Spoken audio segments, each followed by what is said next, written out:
होता है और साइज बढ़ने की वजह से क्या होता है कि टेंडेंसी टू डोनेट इलेक्ट्रॉन के चांसेस हो जाते हैं। ठीक है बेटा, बात सुनो, इधर समझ में आई बात। जब हम जाएंगे साइज बढ़ते बढ़ते टिन और लेड तक जाता है तो टिन और लेड इनफ बिगर होते हैं, इतने बिगर होते हैं कि इनके अंदर टेंडेंसी टू डोनेट इलेक्ट्रॉन आ जाती है। ठीक है, इस वजह से इनके अंदर मेटेलिक कैरेक्टर आ जाता है। और सबसे ऊपर जो है कार्बन और सिलिकॉन, ये बहुत छोटे हैं तो ये नॉन मेटेलिक कैरेक्टर शो कर रहे होते हैं। और जर्मेनियम मेटालॉइड है, यानी कैरेक्टर मिक्स्ड कैरेक्टर शो कर देगा मेटल्स और नॉन मेटल्स के। ठीक है, अब देखें, अब इसके बाद देखें द चेंज, पेज नंबर 32 पे आपको जहाँ ये लिखा हुआ है ना कार्बन सिलिकॉन का, इसमें आगे लिखा हुआ है पैराग्राफ में सेकंड पैरा है, the change from non-metallic to metallic character with the increase in the atomic number is due to the decrease in the effective nuclear charge and increase in the size. जैसे जैसे down the group जाओगे size बढ़ेगा और size बढ़ने की वजह से जो इफ़ेक्टिव न्यूक्लियर चार्ज है वो कम हो जाएगा। ठीक है, न्यूक्लियर चार्ज की इफ़ेक्टिवनेस क्या होती चली जाएगी, कम होती चली जाएगी, because the size is increasing. अब बेटा देखो, अब ये जो है ना एक आपको ग्राफ नज़र आ रहा है और ग्राफ के अंदर आप लोग ये देख रहे हैं कि इनकी जो पॉसिबल ऑक्सीडेशन स्टेट होती हैं वो दो बड़ी मशहूर पॉसिबल ऑक्सीडेशन स्टेट होती हैं, एक होती है +4, एक होती है +2। ठीक है, इनकी देखें जनरल इलेक्ट्रॉनिक कॉन्फ़िगरेशन होती है NS2 NP2। ठीक है, वैलेंस शेल के S में 2 इलेक्ट्रॉन होते हैं, P में 2 इलेक्ट्रॉन होते हैं। अब ये देखें कि ये S के अंदर 2 इलेक्ट्रॉन है और P के अंदर 2 इलेक्ट्रॉन है। अब देखें क्या पॉसिबिलिटीज़ हैं, अगर ये 2 इलेक्ट्रॉन चले गए तो ये मेटल क्या बन जाएगा, ये चीज़ क्या बन जाएगी, +2 बन जाएगी। ठीक है, और इलेक्ट्रॉनिक कॉन्फ़िगरेशन क्या हो जाएगी, S में 2 रह जाएंगे और P में इलेक्ट्रॉन क्या हो गए, 0 हो गए।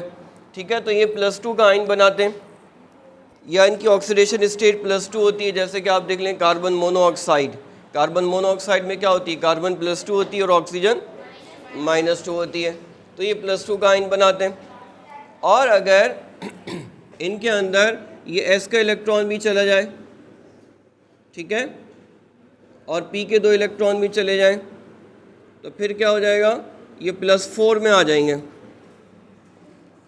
तो फिर ये +4 का आयन बनाएंगे और +4 में क्या होगा कि S के इलेक्ट्रॉन भी गए और P के इलेक्ट्रॉन भी चले गए। जैसे कार्बन डाइऑक्साइड है, ठीक है, कार्बन डाइऑक्साइड इसमें कार्बन मोनोऑक्साइड है तो ये पार्शली पॉजिटिव हो जाएगी, ये पार्शली नेगेटिव हो जाएगी। लेकिन कार्बन डाइऑक्साइड में ये क्या हो जाएगा, ये पार्शल नेगेटिव और ये पार्शल नेगेटिव और ये पार्शल पॉजिटिव। या ऑक्सीडेशन स्टेट की बात करो तो ये -2 हो गई और ये -2 हो गई और ये +4 हो गई। यहाँ ऑक्सीडेशन स्टेट की बात करें तो ये -2 और ये +2 हो गई। ठीक है, तो इनकी ये दो बड़ी मशहूर पॉसिबल ऑक्सीडेशन स्टेट होती है, -4 की और +4 की, +4 की और +2 की। +4 जैसे कार्बन डाइऑक्साइड में है ना, ऑक्सीजन देखो -2 है, राइट वाली भी -2 है, लेफ्ट वाली भी -2 है, तो कार्बन का ऑक्सीडेशन नंबर क्या हो जाएगा, +4 हो जाएगा। हाँ बोलो।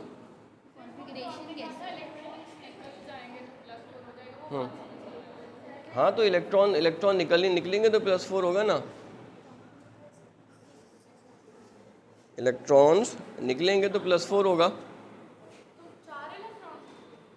बेटा देखो, जब हम आपको ऑक्सीडेशन नंबर पढ़ा रहे थे ना, हमने आपको बताया था it is an arbitrary charge which an atom has when it is present in a molecule और इन एन आयन। तो आर्बिट्रेरी का चार्ज का क्या मतलब होता है, आर्बिट्रेरी चार्ज का मतलब होता है कि हम सपोज करते हैं कि ये चार्ज इसके ऊपर होगा। ठीक है, ये हम सपोज करते हैं कि चार्ज इसके ऊपर होगा, इसलिए कि ऑक्सीजन इतनी इलेक्ट्रोनेगेटिव है कि most of the electron density would be shifted towards oxygen. ठीक है, इसीलिए इसको रियल चार्ज नहीं कहते। ठीक है, इसलिए कि रियल चार्ज अगर हमने शो करना होगा ना तो फिर रियल चार्ज हम शो करते हैं with the help of non metal. ठीक है, आयनिक बॉन्ड के अंदर, तो उसके अंदर हम रियल चार्ज जो है वो शो करते हैं। जैसे आप देखो कि जैसे लेड को देखो, लेड एक मेटल है, वो आयनिक बॉन्ड बनाएगा, उसमें ट्रू ट्रांसफरेंस ऑफ इलेक्ट्रॉन होगी। वहाँ पे लेड का सच में वेकेंट हो जाएगा इलेक्ट्रॉन। ठीक है,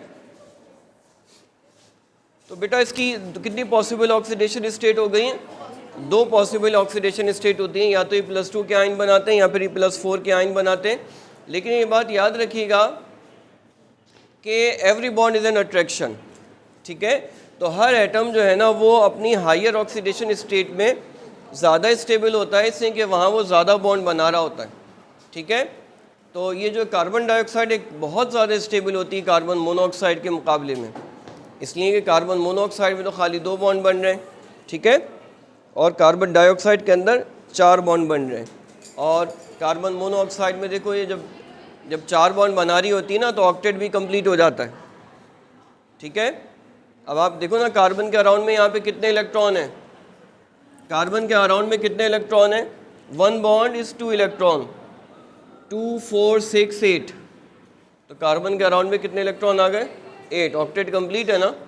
और यहाँ पे अगर देखो तो यहाँ पे ऑक्टेट इसका कंप्लीट नहीं है। जी बेटा, सही है ना। तो बहरहाल ये बनाती ज़रूर है कार्बन मोनोऑक्साइड कार्बन डाइऑक्साइड, 2 बड़ी पॉसिबल ऑक्सीडेशन स्टेट है। लेकिन यही वजह है कि कार्बन मोनोऑक्साइड बहुत ज़्यादा रिएक्टिव है। कार्बन मोनोऑक्साइड के इतना लीथल होने की वजह भी यही है। एक तो ये कि साइलेंट किलर होती है, मतलब ये कि जब बॉडी के अंदर इनहेल होके जाती है तो ये जब बाइंड करती है ये हीमोग्लोबिन को बाइंड कर लेती है, और इसकी हीमोग्लोबिन की एफिनिटी इसकी बहुत ज़्यादा स्ट्रांग होती है। ये हीमोग्लोबिन को बाइंड करती है, छोड़ती नहीं है। ऑक्सीजन तो आपको पता है ना वीकली बाइंड करती है, और जहाँ जहाँ जाती है सेल में वो ऑक्सीजन रिलीज़ करती है। ठीक है ना। लेकिन कार्बन मोनोऑक्साइड जब बाइंड करती है इसको तो ये अच्छी खासी जो है ना रिएक्टिव चूँकि बहुत ज़्यादा है तो ये बहुत स्ट्रांगली बाइंड करती है, और स्ट्रांगली बाइंड करने की वजह से फिर छोड़ती नहीं है। फिर इसको और फिर दूसरी बात ये कि ये समझिए कि न्यूरोटॉक्सिन है, तो ये जब सबसे पहला अटैक जो करती है वो ब्रेन पर करती है, और जब ब्रेन पर पहला अटैक होता है तो फिर क्या होता है कि सफोकेशन के नतीजे में आमतौर पर इंसान घबराता है। ठीक है ना, लेकिन इसमें घबराहट भी नहीं होती क्योंकि पहला अटैक ही नर्वस सिस्टम पर हो चुका होता है। ठीक है ना, तो बस वो एक साइलेंट डेथ हो जाती है। बहरहाल कार्बन मोनोऑक्साइड इतनी ज़्यादा रिएक्टिव क्यों है कि इसलिए कि +2 ऑक्सीडेशन स्टेट पर है, यहाँ पे ऑक्टेट इसका कंप्लीट नहीं है, इसीलिए बहुत ज़्यादा रिएक्टिव होती है। यही वजह है कि कार्बन मोनोऑक्साइड को आपने कई जगह देखा होगा कि कार्बन मोनोऑक्साइड कार्बन डाइऑक्साइड में कन्वर्ट हो जाती है, इससे ऑक्सीजन और मिलती है तो। लेकिन कार्बन डाइऑक्साइड को नहीं देखा होगा कि कार्बन डाइऑक्साइड कार्बन मोनोऑक्साइड में आए। अच्छा बहरहाल देखो बेटा, अब देखें होता क्या है, हमने आपको ये बताया कि +4 के अंदर एटम इज़ मोर हैप्पी या एटम इज़ हैप्पियर इन +4। ठीक है, इसलिए कि उसमें बॉन्ड ज़्यादा बन रहे होते हैं। तो अब अगर आप गौर करो ना तो ये एक ग्राफ इन्होंने आपको दिया हुआ है, और आप अगर देखो कार्बन की एनालाइज करो ना तो +4 का पॉइंट ऊपर है और +2 का नीचे है, यानी जो कार्बन है +4 में ज़्यादा स्टेबल है, +2 में कम है। फिर कार्बन के बाद आप आ जाओ सिलिकॉन में। सिलिकॉन में भी देखो कि +4 की पॉसिबिलिटी ज़्यादा है, +4 की स्टेबिलिटी ज़्यादा है, +2 की कम है। फिर आ जाओ जर्मेनियम में। जर्मेनियम में भी देखो कि +4 की स्टेबिलिटी ज़्यादा है और +2 की कम है। फिर टिन में आ जाओ तो +4 की स्टेबिलिटी ज़्यादा है +2 से। लेकिन अब जैसे ही आप लेड पे आओगे तो आपको लेड में ये नज़र आएगा कि लेड के अंदर जो +2 की स्टेबिलिटी है वो हायर है। Can you analyse it? ये जो ग्राफ है ना, जो राइजिंग ग्राफ है, इसमें आप देखो कि लेड के अंदर +2 ज़्यादा स्टेबल होता है और +4 जो है ना वो कम स्टेबल होता है। ठीक है, अब ये जो है ना इसकी वजह क्या होती है कि लेड के अंदर ये जो ट्रेंड है ये अपोजिट हो जाता है, +4 के बजाय +2 ज़्यादा स्टेबल होता है। देखिए इसकी वजह क्या होती है, इसकी वजह ये होती है कि जब हम जाते हैं कार्बन पीरियोडिक टेबल देखिएगा ज़रा, कार्बन सिलिकॉन जर्मेनियम टिन और लेड। ठीक है, अब लेड में क्या है कि +2 मोर स्टेबल है, +2 मोर स्टेबल देन +4। लेकिन इन सब में बाकी सब में क्या हो रहा है, बाकी सब में +4 is more stable, +4 is more stable then +2। अब देखो अगर हम इनकी बात करें ना एटॉमिक नंबर की, तो देखो इसका एटॉमिक नंबर कितना होता है 6, इसका 14 है, इसका देखिएगा 32 है क्या, इसका 32 है और इसका 50 है, इसका 82 है। देखो जब जब यहाँ से यहाँ तक जंप करते हैं, जब हम कार्बन से सिलिकॉन में जंप करते हैं तो न्यूक्लियर चार्ज कितना बढ़ जाता है। न्यूक्लियर चार्ज, जो न्यूक्लियर चार्ज है कार्बन से सिलिकॉन पे जंप करने में न्यूक्लियर चार्ज 8 यूनिट बढ़ता है, और सिलिकॉन से जर्मेनियम तक जंप करने में न्यूक्लियर चार्ज 18 यूनिट्स बढ़ता है। फिर जर्मेनियम से टिन तक जंप करने में न्यूक्लियर चार्ज अगेन 18 यूनिट्स बढ़ता है। लेकिन जब आप टिन से लेड की तरफ जंप करते हैं तो न्यूक्लियर चार्ज 32 यूनिट बढ़ जाता है। यानी अगर आप लेड को छोड़ दें तो बाकी तमाम केसेस में ऊपर से नीचे आएंगे तो एक शेल बढ़ेगा, और एक शेल बढ़ने की वजह से न्यूक्लियर चार्ज कितना बढ़ रहा है, 8 यूनिट बढ़ रहा है या फिर 18 यूनिट्स बढ़ रहा है। लेकिन जब आप टिन से लेड की तरफ जंप करते हैं तो शेल तो अभी भी एक ही बढ़ा है, लेकिन न्यूक्लियर चार्ज 32 यूनिट्स बढ़ जाता है। ये न्यूक्लियर चार्ज का 32 यूनिट्स तक बढ़ जाना, this is so huge an increase that it holds the s electrons very tightly. ये इतना ज़्यादा न्यूक्लियर चार्ज बढ़ जाता है लेड के अंदर कि ये अपने 2 इलेक्ट्रॉन को तो कहता है ठीक है जाने दो, लेकिन ये इन इलेक्ट्रॉन को जो है ना वो होल्ड, इन इलेक्ट्रॉन को ये क्या कर लेता है, इनर्ट कर देता है। Lead, in case of lead the nuclear attraction are so effective that lead holds its ns electron very tightly and it makes it inert। ये इतना टाइटली होल्ड कर लेता है, न्यूक्लियर चार्ज इसका इतना स्ट्रॉन्ग हो चुका होता है कि ये अपने ns के इलेक्ट्रॉन को इनर्ट कर देता है, जिसकी वजह से ये लेड +2 में तो जाता है लेकिन +4 में नहीं जाता, या इतनी आसानी से नहीं जाता। ठीक है, तो लेड का +2 ज़्यादा स्टेबल है +4 के मुकाबले में।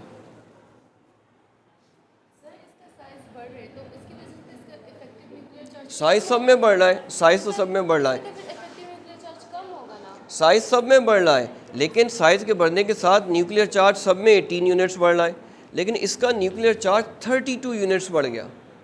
न्यूक्लियर चार्ज इतना ज़्यादा बढ़ा कि उसने साइज के बढ़ने के इफ़ेक्ट के ऊपर डोमिनेट कर लिया। ठीक है, तो यहाँ डोमिनेटिंग फैक्टर क्या बन गया, effect increase in the nuclear charge, number of proton, number of proton, सिर्फ नंबर ऑफ प्रोटॉन, न्यूट्रॉन नहीं। ठीक है, तो अब देखें ये आपसे पूछा जाएगा, क्वेश्चन लिख लीजिए, why is lead more stable in +4 as compare to +2।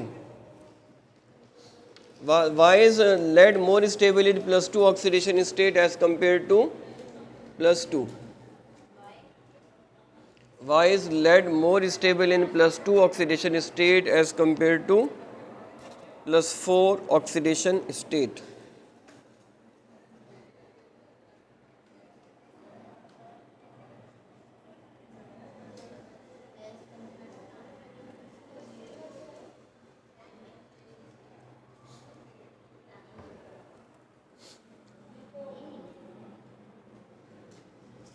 चल ठीक है बेटा।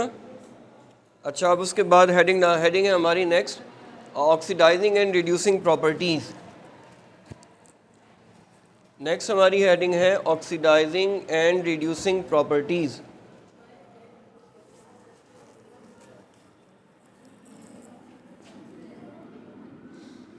Oxidising and reducing properties. देखिए, अब ऑक्सीडाइजिंग एंड रिड्यूसिंग प्रॉपर्टीज़ की अगर हम बात करें तो हम देखें कि ये जो हमारे पास कार्बन से लेकर टिन तक हैं, ये किस में ज़्यादा स्टेबल है, 4 में ज़्यादा स्टेबल है। क्या मतलब हुआ कि जब इनका रिएक्शन होगा तो इनके अंदर 4 से डिक्रीज़ होके 2 में आने की टेंडेंसी इनके अंदर नहीं होगी। हाँ, अगर ये 2 में है तो 4 में आने की टेंडेंसी होगी। ठीक है, तो अपने रिएक्शन जी हाँ, इनके अंदर ऑक्सीडाइज होने के चांसेस होते हैं कि अगर +2 वाला +4 के अंदर आ जाएगा। तो अगर हम बात करें कि कार्बन डस्टर किधर है वो,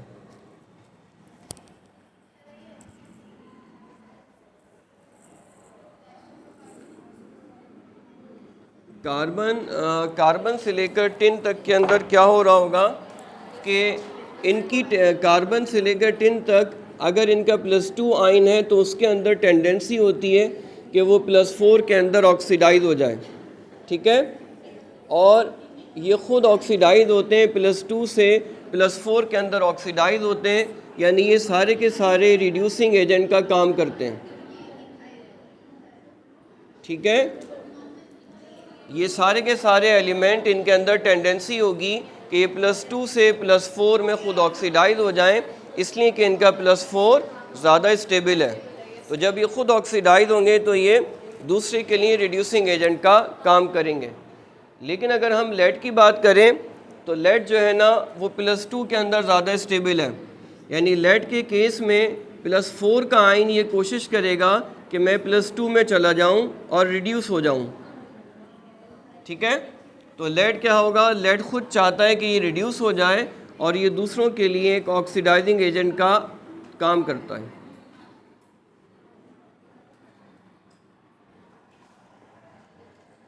इसका देखें रूल क्या, एक छोटा सा एक रूल लिख लें कि carbon silicon germanium and tin,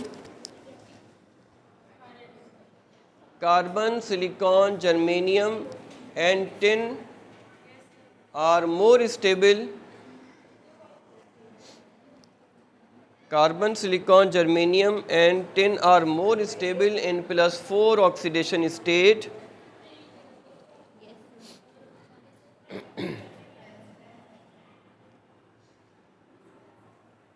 Hence they oxidize. Hence they oxidize from +2 to +4 and behave as reducing agent.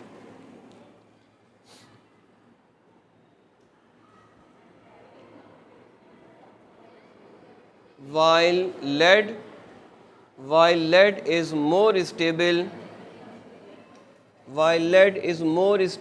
in +2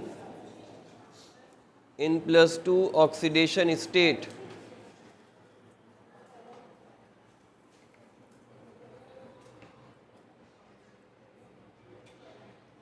Hence in its reactions, comma,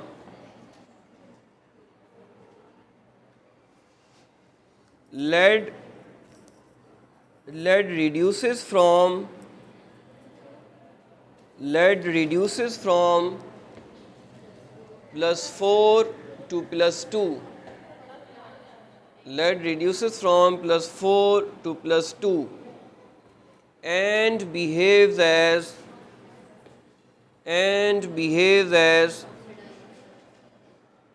oxidizing agent.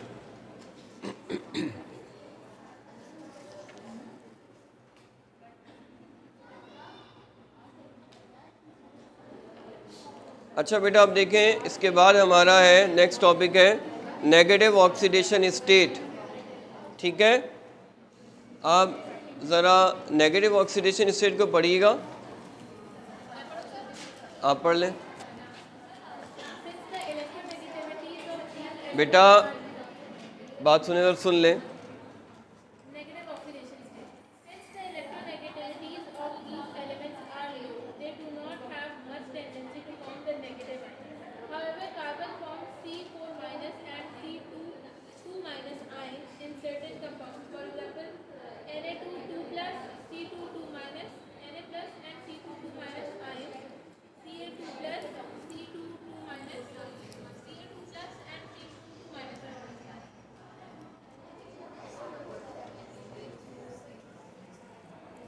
नहीं क्या क्या लिखा हुआ है।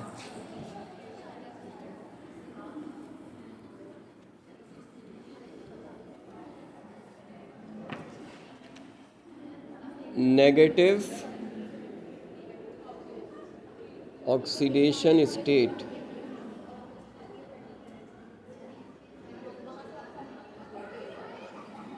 इसकी पहली एग्जांपल बताइएगा क्या है, मेरा तो लिखा हुआ ही नज़र नहीं आ रहा।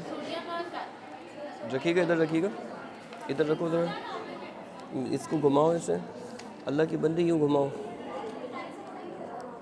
क्या है?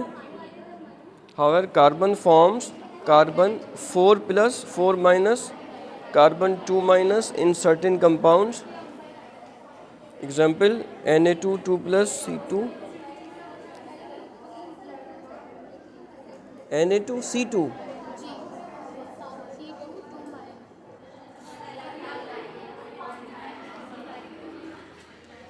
ये देखें, ये C ये जो है ना डाई सोडियम एसिटिलाइट जो है ना, डाई सोडियम एसिटिलाइट की एक एग्जाम्पल है जिसके अंदर कार्बन जो है ना नेगेटिव ऑक्सीडेशन स्टेट में होती है। याद है डाई सोडियम एसिटिलाइट जब हमने एसिटिलीन किया था, उसका एसिडिक नेचर किया था जी, जहाँ हमने एसिटिलीन का एसिडिक नेचर किया था वहाँ पे ये देखा था कि इसका H पॉजिटिव चूँकि एसिडिक होता है तो वो चला जाता है और ये सोडियम के साथ फिर क्या हो जाएगा, ये एनाइन बन जाएगी, -1 के ऑक्सीडेशन स्टेट में होगी और सोडियम +1 का होगा। दूसरा कौन सा है?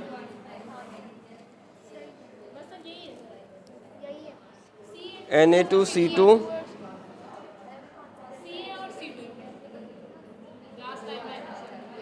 ये जो CaC2 होता है ना, ये C ट्रिपल बॉन्ड C, ये नेगेटिव और ये नेगेटिव होता है और कैल्शियम क्या होता है, +2 होता है।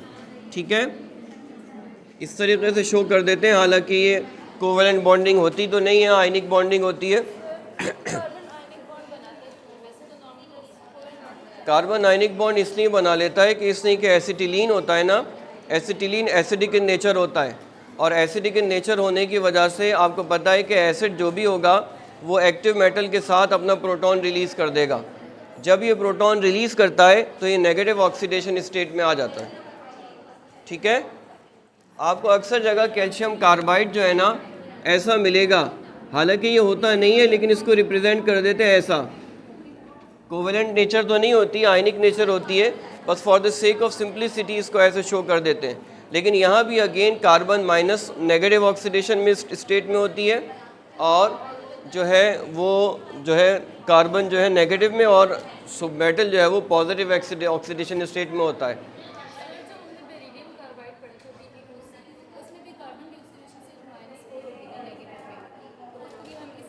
बिल्कुल लिख सकते हैं। एक आप लोगों ने शायद सुना, टेट्रा इथाइल लेड सुना है आप लोगों ने? टेट्रा इथाइल लेड के अंदर जो है वो भी कार्बन जो है ना -1 हुई होती है। आप लोगों ने ये टेट्रा इथाइल लेड पढ़ा होगा, ऑक्टेन नंबर को इंक्रीज करने के लिए फ्यूल में एंटी नॉक डालते हैं। हाँ, उसके अंदर भी वो जो होता है ना टेट्रा इथाइल लेड वो ऐसा होता है।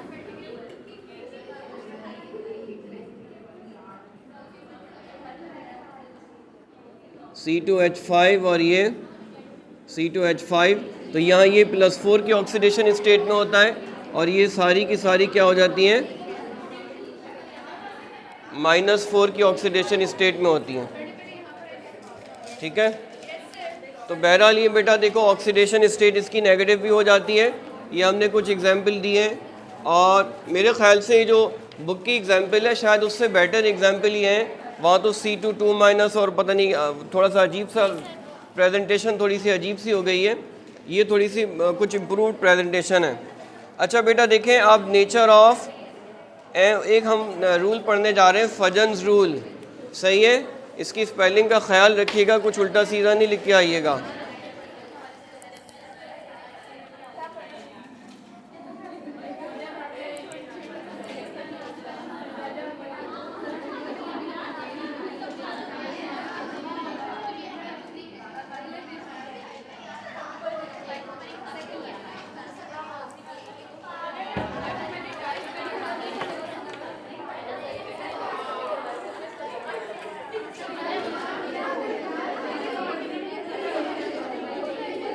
अच्छा बेटा देखिए ये फजन्स रूल है।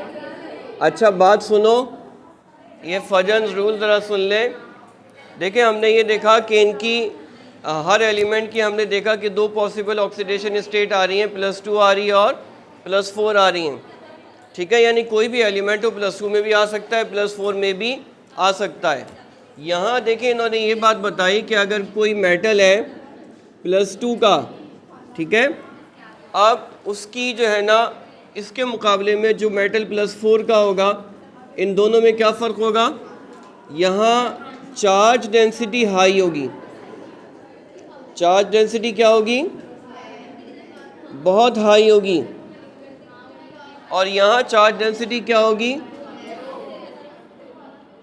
यहाँ चार्ज डेंसिटी हो जाएगी लो। जहाँ चार्ज डेंसिटी बहुत हाई होती है वहाँ चांसेस होते हैं कि जो एटम है उसकी अट्रैक्शन इतनी ज़्यादा होगी कि वो they would try to overlap. उनकी अट्रैक्शन इतनी ज़्यादा बढ़ जाती है कि वो उनके अंदर चांसेस होते हैं कि वो ओवरलैप कर लेंगे। ठीक है, और ओवरलैप करने की वजह से इनके अंदर कोवैलेंट नेचर आती है। इनके अंदर क्या आ जाती है? कोवैलेंट नेचर आती है। जब कभी भी चार्ज डेंसिटी बहुत हाई होती है,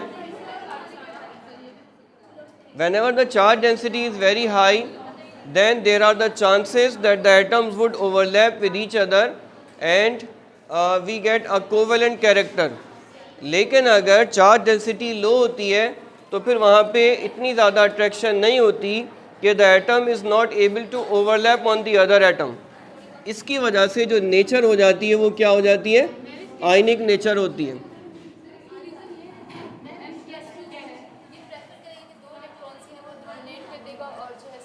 अट्रैक्शन कम है। देखो जो +2 का आयन होगा, जो +2 का आयन होगा वो समझो कि -2 के साथ ऐसा होगा, लेकिन जो +4 का आयन होगा,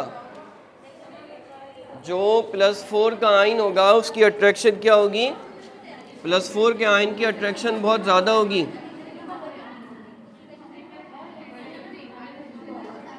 ठीक है, तो वो क्या कर रहा होगा? ये ओवरलैप कर रहा होगा। ठीक है, अट्रैक्शन हाई होने की वजह से ये ओवरलैप कर जाएगा, और ओवरलैप करने की वजह से क्या हो जाएगा? कोवैलेंट नेचर आ जाएगी। ठीक है, इसको फजन साहब ने क्या कहा था? इन्होंने फजन साहब ने ही कहा था कि the smaller cation with high charge density. ये तो पता है ना आपको कि +4 का आइन स्मॉलर होगा, +4 का आइन स्मॉलर होगा +2 के मुकाबले में। इसमें न्यूक्लियर चार्ज बहुत ज़्यादा डोमिनेट कर रहा है, तो वह अपने इलेक्ट्रॉन को बहुत नज़दीक ले आएगा। ठीक है, smaller cation with high charge density makes the bond more covalent. बस ये एक लाइन का छोटा सा रूल है। ठीक है, इसके मुकाबले में ये क्या है? स्मॉलर है, और ये क्या है? बिगर है। तो जो स्मॉलर होगा, जिसकी चार्ज डेंसिटी हाई होगी, उसके अंदर ये टेंडेंसी होगी कि वो ओवरलैप कर ले और कोवैलेंट नेचर में आ जाए। और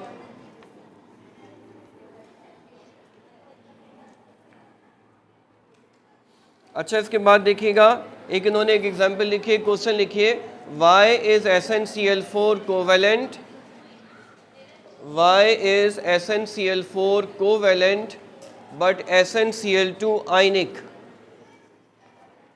Y is SnCl4 covalent but SnCl2 ionic.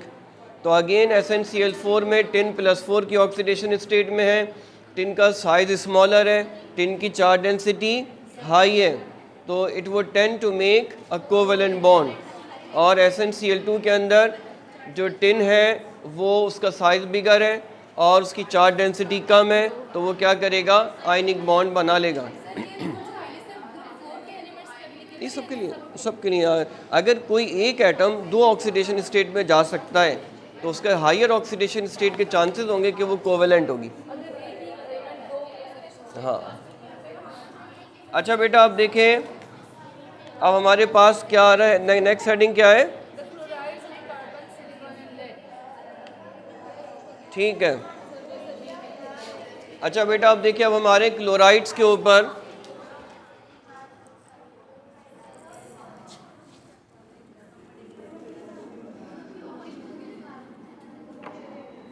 so the next is chlorides of group 4.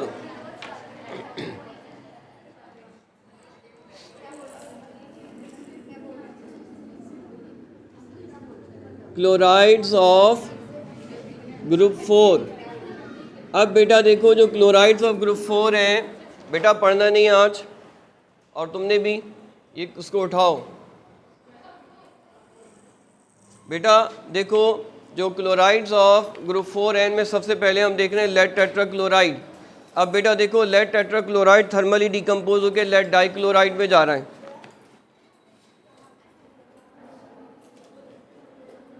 देखें, at room temperature lead 4 chloride will tend to decompose to give lead 2 chloride and chlorine gas।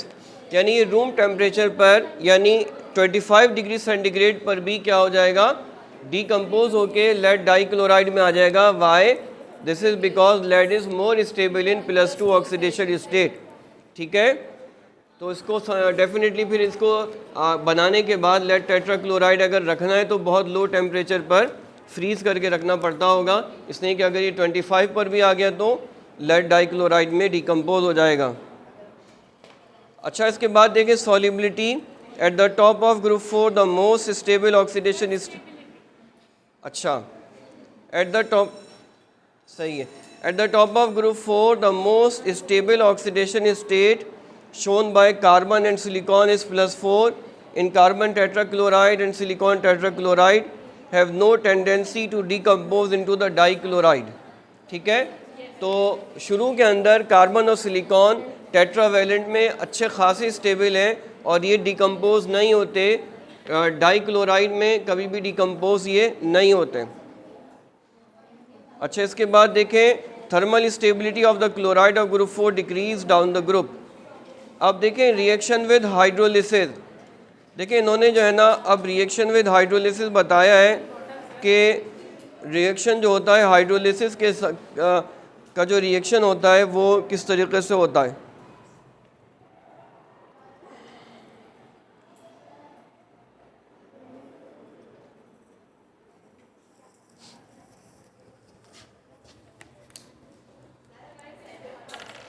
जी बेटा,